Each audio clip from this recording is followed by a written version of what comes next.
What's better than a good detective story?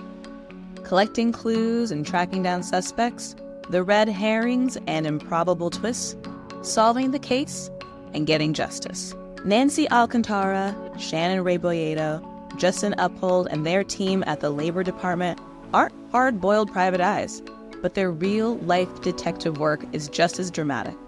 It all started when they received an alarming tip that children, some as young as 13, were working overnight at a meat packing plant in Nebraska. We found minors under the age of 17 and as young as 13 working this overnight shift, working in the middle of the night and cleaning this dangerous equipment. These are major industrial lines of equipment that will slaughter pork, beef, poultry, right, chickens. And these kids are working the line, cleaning these long lines of equipment that just go on for forever. And these kids are coming in overnight, cleaning the blood, the residue from the floor and the machines themselves with these power-driven pressure washers, getting soaked with blood and water and soap every night that they come in. As the team uncovered stories of nightmarish conditions, they kept digging. Leaving no stone unturned, the team identified Packers Sanitation Services as the company responsible. We were granted 10 different search warrants, and we executed those search warrants simultaneously at 3 different plants.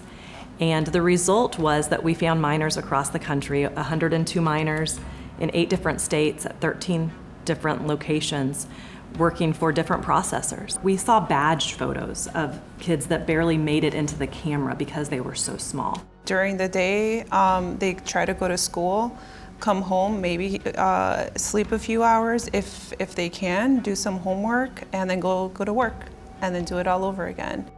They secured a nationwide injunction, a consent decree, and a $1.5 million penalty against the food sanitation company.